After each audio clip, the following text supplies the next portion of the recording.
Hi, I'm Jeff and welcome to my shop. In this video I'm building a walnut end table with a spalted maple drawer. You see me starting with this giant rough sawn walnut slab. This is a slab from the same tree as the recently completed live edge walnut coffee table that I built.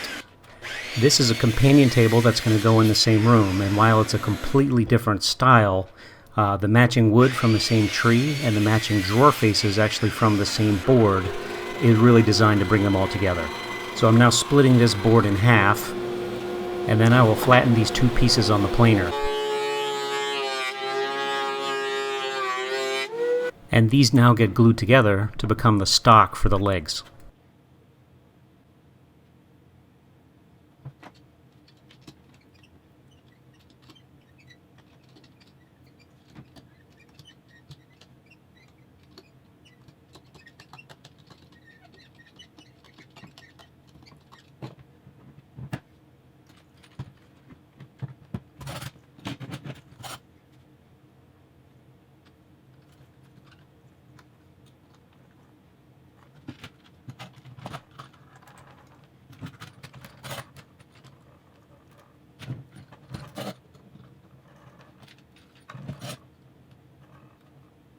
Using my track saw, I rip a clean straight edge, removing all of the sapwood from a piece that's going to become the top, and then I rip it to rough width.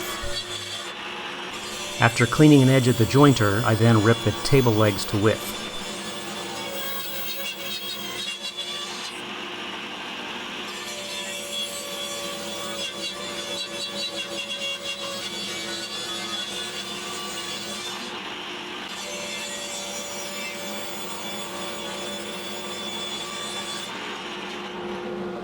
At the chop saw, I then cut the top to rough length, leaving a little bit of extra.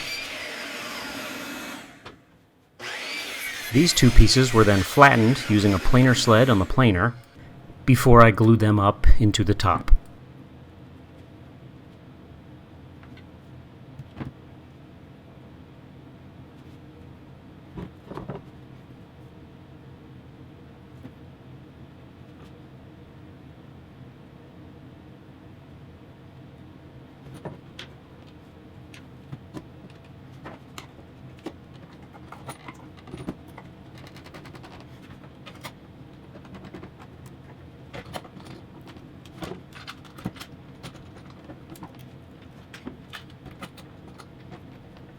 Next, I cut all the legs to their final length.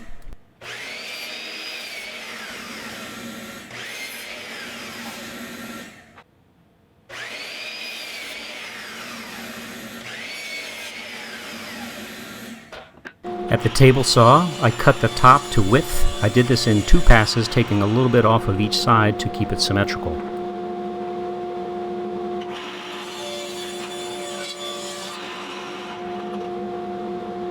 I then squared an edge with the track saw and finished the top with the table saw. Next, I started to cut the aprons for the table from more rough sawn stock. Back at the table saw, the aprons are ripped to width, starting with the front apron, which will house the drawer, which is left a little bit wider, and for reasons that you'll see in a bit. The aprons were then planed to thickness, and this is some really nice looking walnut stock. Next, I ripped a thin strip off of both the top and the bottom of the front apron at the table saw.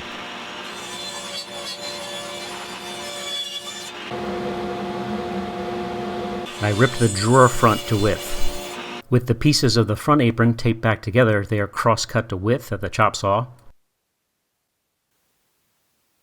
And then the rear apron is cut using the same length stop. With a new stop set, I then cut the length of the side aprons. Here I'm using the drawer front stock to mark the length of this cutout that I'm going to put into the front apron for the drawer to inset. Next step was to separate the parts and then cut out the piece that will be removed.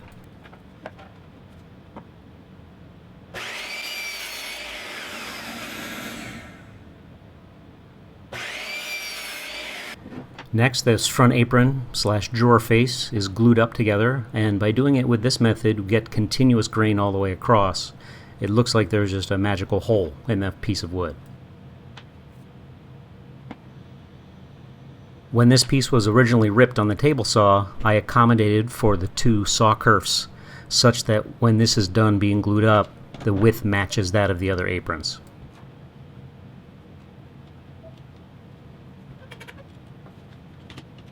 The joinery for this table is 8mm by 50mm Domino loose tenons, so here I am cutting the Domino mortises in the table aprons, 2 per apron per side.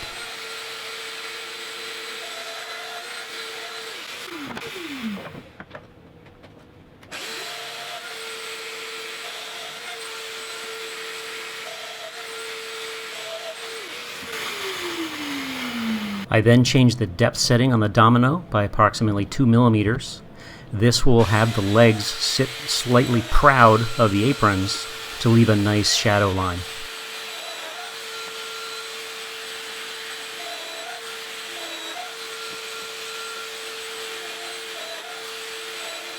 All of the legs get a healthy taper on both inside faces starting just below the aprons. This is a very simple and useful jig to build, and I've done a separate video on how it was done.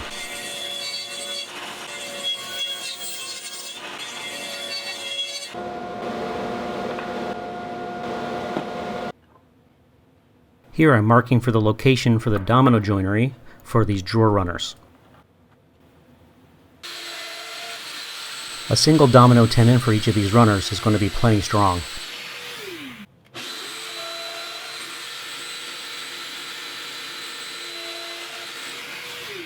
Most of the depth of the tenon goes into the runners themselves, so that's why I adjusted the depth.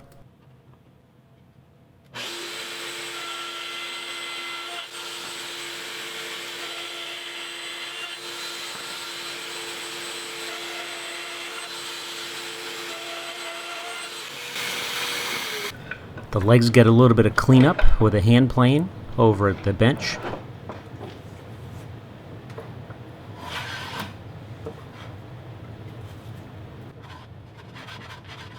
And then I chamfer the feet and break all the edges using a block plane.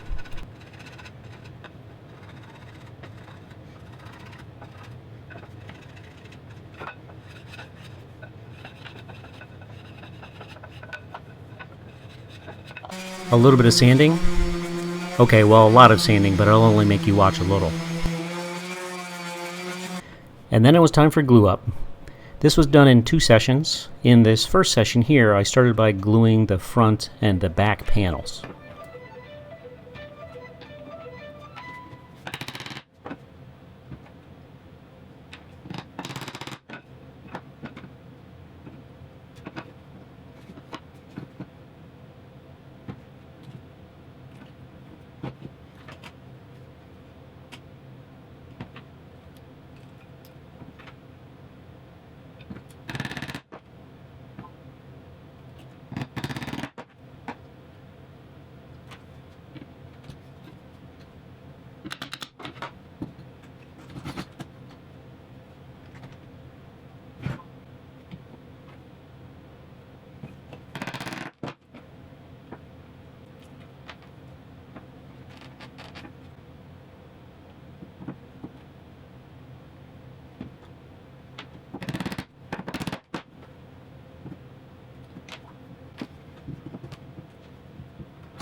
Once the front and back panels were dried, next was this little bit trickier session where I glued them together, including both the side rails as well as the runners for the drawers.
So my next task was to build a little tiny drawer. I built a drawer out of 1/2-inch Baltic birch plywood for the sides and 1/4-inch plywood for the bottom.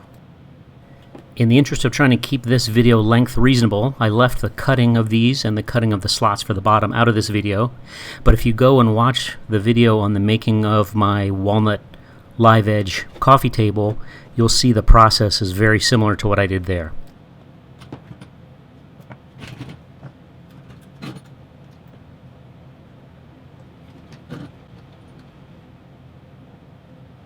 And like the drawers in the coffee table, I reinforce these with dominoes as well. So one per side, since these are just little itty bitty drawers, and these are homemade cherry dominoes. Just because I had them on hand, you're not really going to see them once I put the drawer runners on.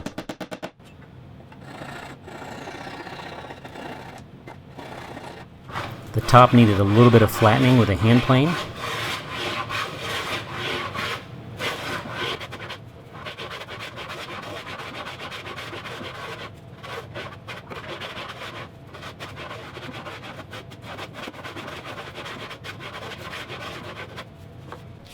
I routed a small round over on the top.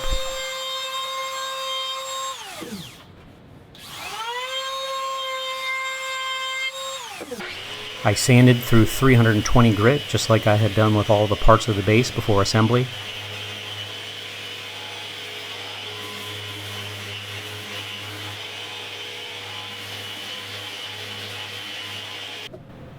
And then some Danish oil, which is really nice in bringing out the color, grain, and texture of this walnut.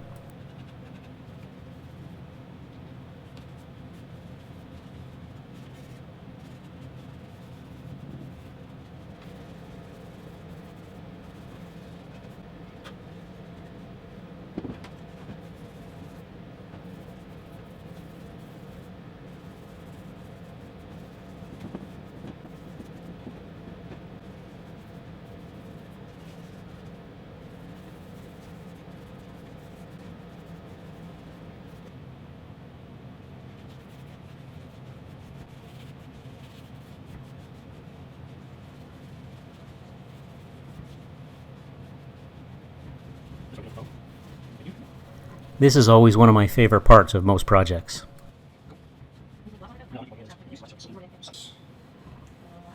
Five or six times. I screwed the drawer slides into the drawer runners.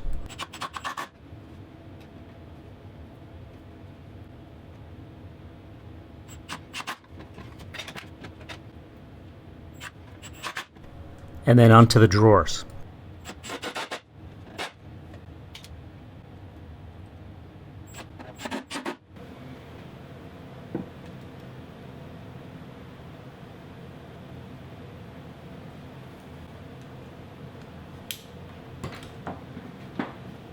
I gave the Danish oil almost 3 weeks to fully cure before doing top coats of semi-gloss waterborne polyurethane.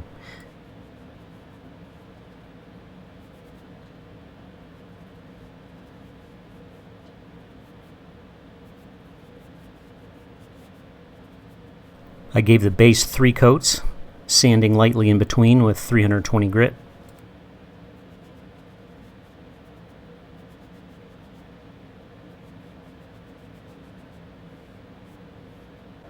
And I gave the top 7 coats of polyurethane in total. This is really my primary surface of concern for durability and wear.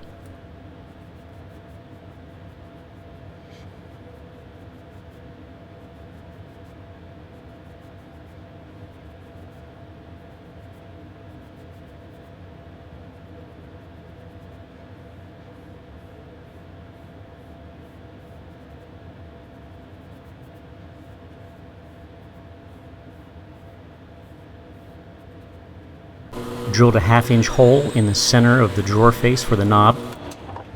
Then I added a nice profile to the drawer at the router table using a 1/2-inch beading bit.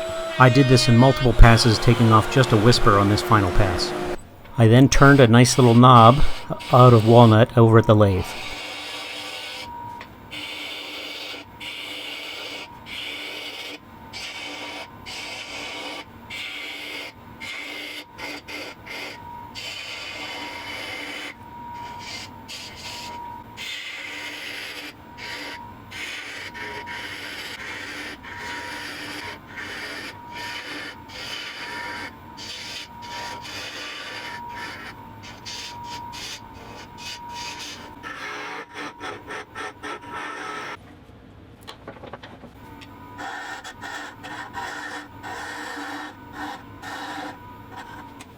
This was sanded through 320.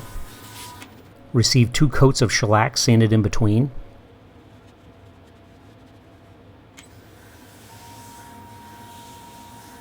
Then got polished up beautifully smooth using Yorkshire grit.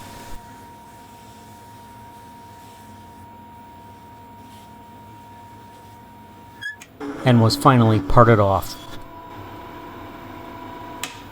After hand sanding the mating surface, the knob was then glued into the drawer front.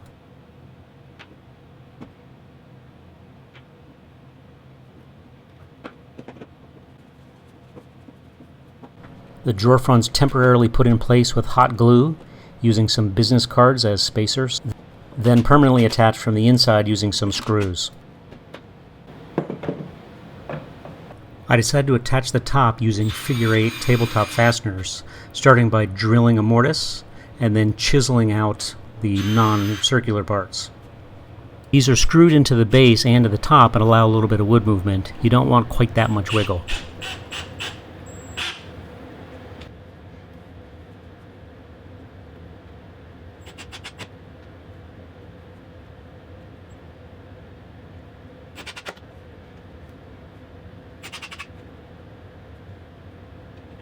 And voila, she is done.